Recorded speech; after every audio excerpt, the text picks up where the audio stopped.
Welcome back ناظرین، عمر شریف کڑوا سچ کے ساتھ دوبارہ آپ کی خدمت میں حاضر ہے. ہمارے ساتھ ایک کالر موجود ہے، میرے خیال سے واجد بھائی دوبارہ لائن پر ہیں. واجد بھائی کین یو ہیئر می؟ ہاں جی ہاں جی عمر صاحب، بات یہ ہے کہ ابھی آپ ذکر کر رہے تھے رانا ثناء اللہ کا. جی جی کچھ دن پہلے جی بولیے. کچھ دن پہلے فیصل آباد میں ایک آدمی نے قتل کیا سرے عام، اور اس کو رانا ثناء اللہ چھڑا کے تھانے سے لے گیا، اور اس جو قتل ہوا اس کی ماں وہاں دوائی ڈالتی رہی، اور یہ رانا ثناء اللہ کا جو سن ان لا تھا وہ اس کو چھڑا کے تو لے گیا. یہ تو حالت ہے ان کی. آپ اندازہ کریں کہ یہ خود قاتل ہیں اور دوسروں کو یہ کیا سبق دیتے ہیں.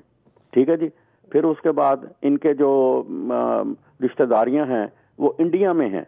بالکل. یہ میں نے اپنے پچھلے پروگرام میں نے ڈسکس کیا تھا جناب شہباز شریف کی صاحبزادی کی شادی، تیسری وائف سے جو ان کی صاحبزادی ان کی شادی ہندوستان میں ایک ریٹائرڈ جنرل کے نواسے سے ہوئی ہے. فیکٹ ہے. اگر میں غلط ہوں تو مجھے کوئی غلط ثابت کر دے. میں تو بالکل فیکچوئل بات کر رہا ہوں. وہ جس کا نام خدیجہ ہے. جی ہاں رائٹ. ہاں جی.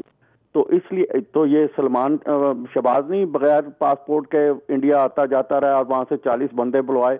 یہ خود را کے ایجنٹ ہیں عمر صاحب، یہ خود را کے ایجنٹ ہیں، اور یہ ملک کو برباد تباہ کر دیں گے. ان کو خدا کے واسطے ان کو ہٹایا جائے، ان کو نکالا جائے، تاکہ کوئی اچھے لوگ جو بھی کوئی ہوں، نام لینے کی ضرورت نہیں ہے.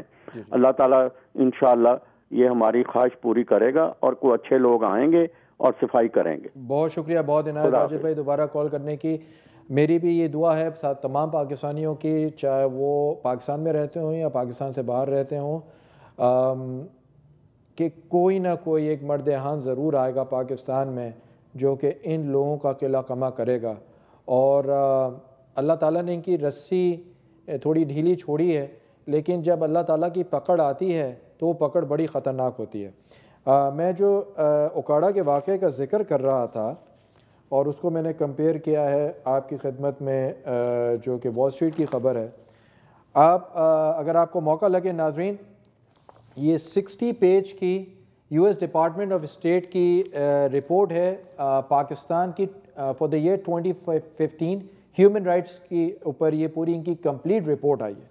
اس کے پہلے پیج پہ ہی جو سمری ہے اس میں لکھتے ہیں you S department of state کا کہ the most serious human rights problems in Pakistan were extrajudicial and targeted killings, disappearances, torture, lack of rule of law including lack of due process, poor implementation and enforcement of laws, and frequent mob violence and vigilant justice, gender inequality and sectarian violence. یہ you S department of state کی report ہے. اس کے اوپر میں پورا تفصیل سے آپ کو ڈسکس کروں گا، میں پروگرام کے آخر میں بتاؤں گا، لیکن یہ میں نے آپ کو یہ بھی پروف دے دیا. اب آ جائیں ناظرین، تھوڑا سا پاناما لیکس کے اوپر بات کر لیتے ہیں. آج عمران خان صاحب نے بہت بڑا جلسہ کیا لاہور میں اور وہ لوگوں کو موبلائز کر رہے ہیں. دوسری طرف اچھا یہ بڑی عجیب مجھے سمجھ میں نہیں آ رہا، میری عقل و فہم میں بات نہیں آ رہی کہ چلیں بھائی وہ تو اپوزیشن میں، آپ کے اوپر اکیوزڈ ہیں، آپ کے اوپر الزام لگا، وہ ایجیٹیشن کرنا چاہتے ہیں، ان کا پولیٹیکل رائٹ ہے، وہ لوگوں میں جا رہے ہیں. بھئی آپ جو ہیں لوگوں میں جا رہے ہیں، آپ کو کیا گلٹ ہے کہ آپ لوگوں کے پاس جا کے اپنے لوگوں کو پروجیکٹس بتا رہے ہیں کہ آپ یہ کر رہے ہیں، آپ یہ ٹرین چلا رہے ہیں، آپ بس سروس چلا رہے ہیں، آپ موٹر وے بنا رہے ہیں. یقیناً آپ کے دل میں کوئی گلٹ ہے جب بھی آپ اس کی جو ہے اس کو کور اپ کرنے کے لیے لوگوں کے پاس جا رہے ہیں تاکہ لوگ آپ کو اگلے الیکشن میں بھی ووٹ دیں. خیر میں ایک اور اس کے اوپر میں آپ کو بات کروں گا، لیکن میں آپ کو تھوڑا سا بتانا یہ چاہتا ہوں ناظرین، یہ پاناما لیکس کے اوپر جو بات ہو رہی ہے، اس میں پاناما لیکس میں ابھی تک ایک امریکن پرسپیکٹو سامنے نہیں آیا ہے کہ امریکہ کہاں سٹینڈ کرتا ہے. میں آپ کو ایک نیو یارک ٹائمز کی خبر سنا رہا ہوں ناظرین. یہ ہے 4 اپریل 2016 کی نیو یارک ٹائمز کی یہ خبر ہے. اس میں ایک پیج نمبر 2 پہ ہے، 5 پیج کی رپورٹ ہے.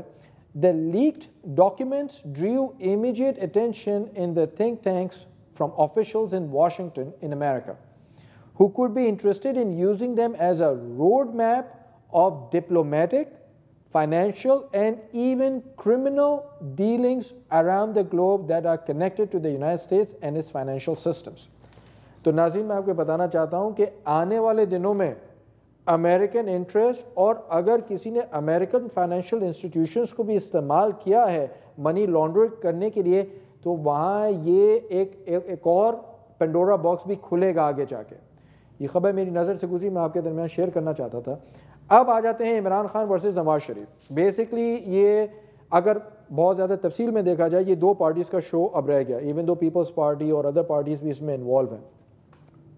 میں جو جس نتیجے پہ پہنچا ہوں وہ یہ ہے کہ عمران خان اور نواز شریف صاحب کچھ دنوں کے وقفے سے دونوں لندن میں موجود تھے, آج سے کچھ 10-15 دن قبل. عمران خان صاحب جو لندن تشریف لے گئے وہ فورنسک ایکسپرٹ سے ملنا چاہتے تھے. وہ یہ دیکھنا چاہتے تھے کہ یہ فورنسک ایکسپرٹس جو ہیں اس طرح کے کیسز میں اس میں کتنا ٹائم کنزیومنگ ہوتا ہے. وہاں سے ان کو یہ بات پتہ چلی ہے کہ at least minimum it can take up to 6 to 8 months before they can come to a conclusion of forensic reports, کہ جو فورنسک ایکسپرٹس اس کا منیمم ٹائم 6 سے 8 مہینے. نواز شریف صاحب جو لندن گئے تھے وہ اس لیے تشریف لے گئے تھے, وہ یہ معلوم کرنا چاہتے تھے کہ ان کیسز کو کتنا ڈریگ along کیا جا سکتا ہے. تو ان کو خبر یہ ملی ہے کہ یہ cases you can drag these cases up to 5 years. اب سوال یہ پیدا ہوتا ہے کہ عمران خان صاحب کے ساتھ مسئلہ یہ ہے کہ ہی از پولیٹیکلی امبیسڈ. نیت انسان کی بری نہیں ہے, لیکن ان کے آس پاس دائیں بائیں جو لوگ ہیں جو ان کے پولیٹیکل ایڈوائزرز ہیں وہ ان کو صحیح پولیٹیکل بریف نہیں کرتے ہیں کنڈیشنز اور سرکمسٹانسز کے اوپر کہ political manoeuvring according to circumstances کس طرح کی جاتی ہے. مثال کے طور پہ عمران خان صاحب نے سب سے پہلے یہ بولا کہ ایک انکوائری کمیشن بٹھایا جائے. انکوائری کمیشن جو ہے شعیب صدر کی قیادت میں بٹھایا جائے. پھر ان کو لوگوں نے بتایا بھائی شعیب صدر جو ایک بیوروکریٹ ہے, کرنٹ بیوروکریٹ ہے, اور پاس میں بھی ان کا ریکارڈ تو بہت اچھا ہے, لیکن ہو سکتا ہے ان کا جھکاؤ دوبارہ گورنمنٹ کی طرف نہ ہو جائے. ہم پہلی ایک بار غلطی کر چکے ہیں نجم سیٹھی کے اوپر اعتبار کر کے, اور پھر ہم نے اس کو 40 پنچر 35 پنچر اور 30 پنچر پتہ نہیں کتنے پنچر ہم نے ان کے کھاتے میں ڈال دیے. اور نجم سیٹھی صاحب نے بھی سو کیا ہوا ہے پی ٹی آئی کو. تو وہ فیکٹر آیا, اس سے وہ استان سے پیچھے ہٹ گیا. اس کے بعد انہوں نے بولا جوڈیشل کمیشن. اب جوڈیشل کمیشن وہ یہ کہہ رہے ہیں کہ sitting chief justice of Pakistan جناب انور ظہیر جمالی صاحب کی خدمت کے انڈر بنایا جائے. شروع میں وہ چاہتے تھے کہ سپریم کورٹ اس کے اوپر سو موٹو لے, لیکن انور ظہیر جمالی صاحب نے صاف یہ منع کر دیا تھا کہ یہ ایگزیکٹو کی ذمہ داری ہے کہ وہ ہمیں لیٹر لکھیں اور ہمیں بتائیں کہ اگر وہ اس طرح کا جوڈیشل کمیشن بنانا چاہتے ہیں. نواز شریف صاحب نے عوام سے خطاب کیا اور انہوں نے اس خطاب میں یہ کہا ہے کہ وہ اس چیز کے لیے راضی ہیں. اب سوال یہ پیدا ہوتا ہے کہ عمران خان صاحب کس طریقے سے اپوزیشن پارٹیز, اس میں تو اپوزیشن نہیں, اس میں تو ان کو چاہیے کہ گو ہول 9 yards. اس میں تو وہ جو پارٹیز گورنمنٹ میں بھی بیٹھی ہیں ان سے بھی جا کے ملیں, بات کریں. لیکن سب سے امپورٹنٹ بات یہاں پہ یہ آ جاتی ہے کہ کیا عمران خان صاحب اپنے انا کے خول سے باہر آ پائیں گے؟ کیا عمران خان صاحب اس چیز کو سمجھنے کے لیے ان کی اتنی دماغی وسعت ہے, اتنی پولیٹیکل میچورٹی ہے کہ اس کے لیے اگر ان کو کسی بھی سیاسی پارٹی کا دروازہ کھٹکھٹانا پڑا تو کیا وہ دروازہ کھٹکھٹائیں گے؟ کیا اپنے پولیٹیکل موٹیوز کے لیے؟ اور یہ تو اب ایک نیشنل مسئلہ ہے, انٹرنیشنل مسئلہ ہے. پاکستان میں یہ بات ثابت جو ایویڈنس جو ابھی تک آئے ہیں کہ پیسہ پاکستان سے باہر گیا, الیکشن کمیشن آف پاکستان میں پیسہ ڈکلیئر نہیں ہوا, اس کے اوپر ٹیکس نہیں دیا گیا, وہ پیسہ کن ریسورسز سے باہر گیا ہے اور اس کی تفتیش کی جائے. اس پہ تو سب کا کنسنسس ہے. لیکن کیا عمران خان صاحب مولانا فضل الرحمان سے جا کے بات کریں گے؟ کیا عمران خان صاحب 9-0 جا کے MQM سے بات کریں گے؟ یہاں پہ عمران خان, اگر یہ میں سمجھتا ہوں عمران خان صاحب کا لاسٹ چانس ہے. ہونا تو کچھ نہیں ہے ناظرین, اس پاناما لیک سے کچھ نہیں نکلنے والا. یہ صرف گراؤنڈز پولیٹیکل گیننگ کی جا رہی ہے, پولیٹیکل گراؤنڈز بنائے جا رہے ہیں 2018 کے انتخابات کے لیے. عمران خان کی پارٹی کا گراف بہت تیزی سے نیچے جا رہا تھا, اور یہ پاناما لیکس کی جو خبر آئی ہے اس نے ایک نئی روح پھونک دی ہے پی ٹی آئی میں. میں آپ کو ایک اقتباس دینا چاہتا ہوں ڈپلومیٹ کا, دا ڈپلومیٹ. اس میں یہ ہیڈ لائن ہے نیوز کی, Panama Papers leaves Pakistani prime minister Nawaz Sharif in a jam. اس میں یہ کہتے ہیں کہ for the prime minister the timing of these allegations could not have been worse. the PTI again has promised to launch another wave of protests against the federal government if it fails to form an independent commission to prosecute the allegations made in Panama Leaks. Meanwhile, the army has unilaterally launched a military operation in Punjab without even asking for consent from the provincial government, which is run by the Prime Minister's younger brother Shahbaz Sharif. تو اب سوال یہ پیدا ہوتا ہے کہ عمران خان کے پاس موقع تو بہت اچھا ہے, لیکن اگر آپ ہسٹوریکل پرسپیکٹو میں دیکھیں, کوئی بھی موومنٹ کسی بھی گورنمنٹ کو ٹاپل کرنے کے لیے اس وقت تک کامیاب نہیں ہوئی ہے جب تک آپ کراچی کو انوالو نہیں کریں گے, جب تک آپ کراچی کو موبلائز نہیں کریں گے. عمران خان صاحب نے شاہ محمود قریشی کو 5 روزہ دورے پہ اندرون سندھ بھیجا, بہت اچھی بات ہے, وہ اندرون سندھ بھی جا رہے ہیں, اب اگلے اتوار کو وہ فیصل آباد میں بھی جلسہ کر رہے ہیں, پنجاب کو بھی موبلائز کر رہے ہیں, KPK میں تو ان کی گورنمنٹ موجود ہے, بلوچستان میں ویسے ہی بہت شورش ہے, لیکن وہ وہاں جا کے بھی ارادہ رکھتے ہیں کہ لوگوں کو موبلائز کریں گے.